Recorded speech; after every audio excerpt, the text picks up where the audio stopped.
E aí, pessoal, tudo bem? Eu vim trazer uma dica cultural que veio do meu grande amigo Zé.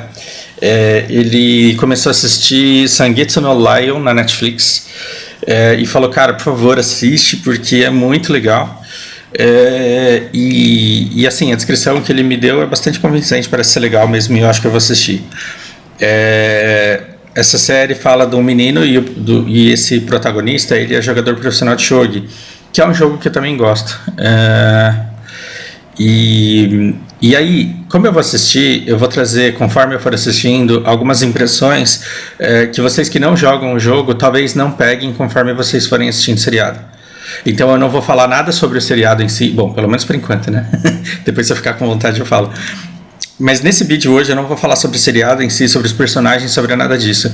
Mas se você assistiu o pilot, se você assistiu o primeiro episódio do Sangatsu no Lion, que é o Leão de Março, se você assistir, você vai ver que ele joga com o pai dele e aí eu coloquei aqui duas prints da partida dele com o pai dele. Aqui eu estou olhando da perspectiva do menino, e ele tem o tabuleiro dele armado dessa forma. Aqui ele tem o bispo dele, aqui ele tem a torre dele. É uma partida bastante, é uma abertura bastante ousada em que ele já saiu para atacar mesmo, e essas peças aqui elas têm dificuldade em recuar.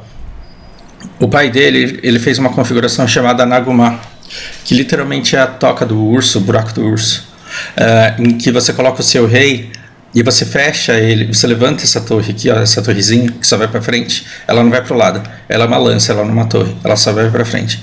Você levanta ela, coloca ela aqui, esse daqui ele se mexe como um cavalo só para frente também, e você fecha com uma peça de defesa e coloca toda uma defesa forte aqui em volta. O cara não consegue entrar por aqui, não consegue entrar por aqui também. E essa abertura ela é desgraçada, porque o cara que faz essa abertura, ele já sinaliza que essa partida vai demorar e que ela vai ser morosa. Por que ela vai ser morosa? Porque não vai ser na agilidade dos movimentos, vai ser na insistência, na persistência. Cada pecinha aqui vai contar, e cada pecinha mais aqui vai ter que ser usada no tabuleiro. A diferença do xadrez do shogi é que quando você toma uma peça do seu adversário, você pode usar a seu favor. E quando você entra na terceira linha, o tabuleiro ele tem 9 linhas e 9 colunas. Então você tem 3 de meio campo, você tem 3 do adversário e 3 suas. Quando as suas peças entram no campo do adversário, você vira ela. No caso, algumas viram, você tem escrito em vermelho do outro lado, tradicionalmente, nem sempre, mas a letra muda e ela adquire atributos diferentes, é como se a peça opasse. Então vai ser um longo e moroso caminho onde cada peça vai contar, você vai aumentando essas forças, você vai aumentando a quantidade de peças e pedras que você vai entrar para finalmente conseguir entrar aqui. E nessa configuração aqui, quem tem mais peças na mão inevitavelmente acaba ganhando.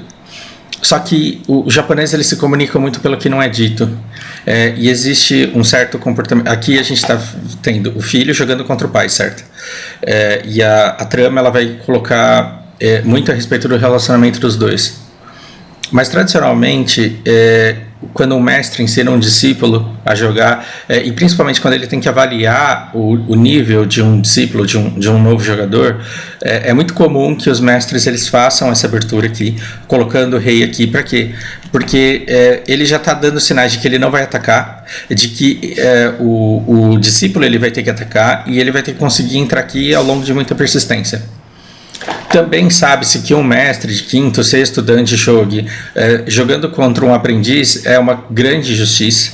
Geralmente ele tira o bispo e a torre ou tira outras peças, e nesse caso aqui, como eles estão mantendo todas as peças, é natural que o mestre meio que sem querer ele dê uns vacilos. Não sei se vocês me entendem.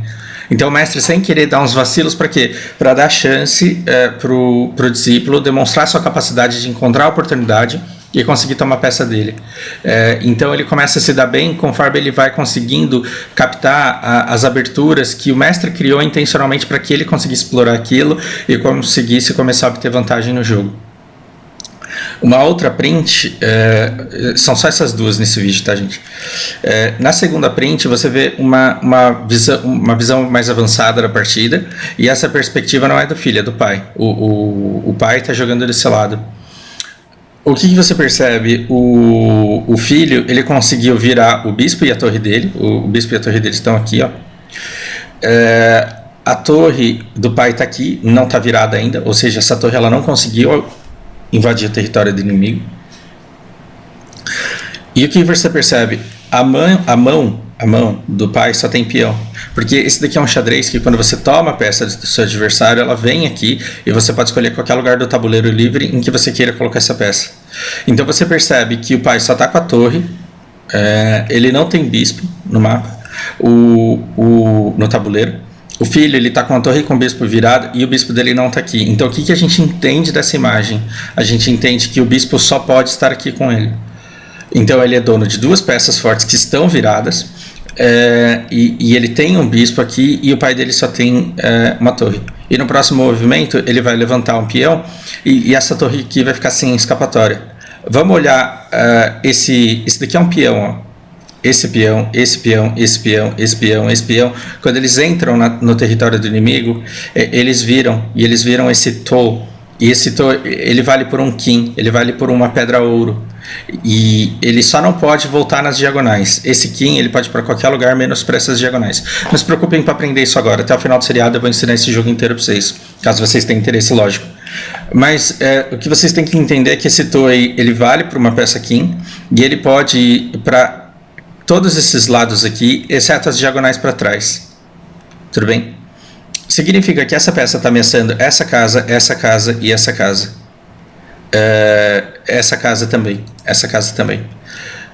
Aqui esse Xixá ele não pode ir, porque senão ele é tomado por essa peça. E tomar essa peça não vale a pena, porque essa peça é muito fraca, e se ele tomar esse cavalo, o Xixá ele toma todo. O que ele pode fazer? Ele pode vir para cá, mas aí ele tem o caco. Se ele vier para cá, esse daqui é o bispo dele. E aí já era. Se eu não estiver falando besteira, é porque eu não estou acostumado com essas letras, mas esse daqui é o Koshai, esse daqui, sim. O que acontece então?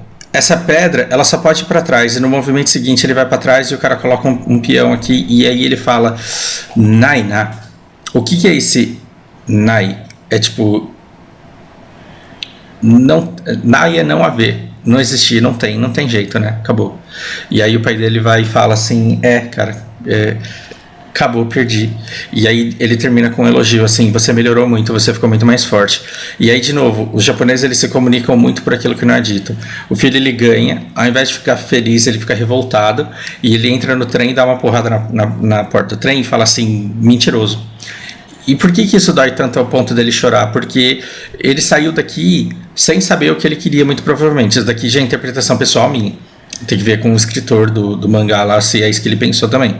Mas o que eu entendi daqui pelo muito pouco, eu só assisti o primeiro episódio, ele saiu daqui sem saber o que o pai pensava e o que o pai queria, e ele saiu daqui sem saber o próprio potencial, porque ele não sabe se o pai dele perdeu o bispo porque ele foi noob mesmo, ou porque ele deixou. Ele não sabe se ele deixou essa torre sem escapatória porque ele não teve competência para escapar com essa torre, ou porque ele deixou o filho ganhar. Essa configuração ela já dá a letra de que esse cara vai jogar na defensiva, que vai criar oportunidades para o outro explorar, e que ele não vai saber se ele está tendo uma vitória legítima de uma luta franca, de um combate franco, ou se ele está tendo o gostinho de uma vitória que foi permitida porque o pai dele ficou com dó dele.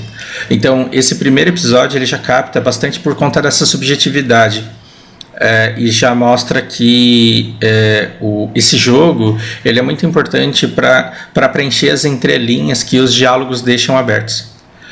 Então ele vai lembrando dos momentos de interação com o pai dele, do quanto esses momentos foram importantes para a história dos dois, e aquilo que ele queria preencher, e aquela revanche que ele queria do pai dele de conseguir vencer o pai numa partida, ele saiu daqui sem esse gosto. Então depois ele conta para outras pessoas que ele ganhou, mas ele não conta com a convicção de quem realmente conseguiu ganhar. E isso dá bastante assim a profundidade do ambiente criado e dos personagens. Então, assim, para um primeiro episódio de um anime que veio do mangá, a impressão que eu tenho é de que isso daqui vai ser bastante promissor e eu vou continuar assistindo. Compartilho com vocês caso vocês queiram continuar acompanhando. Aqui nesse espacinho que eu abri, eu vou dizer para vocês que esse vídeo foi patrocinado pelo Éder, que não pode fazer aula dele. Por hora é isso, um grande abraço para vocês.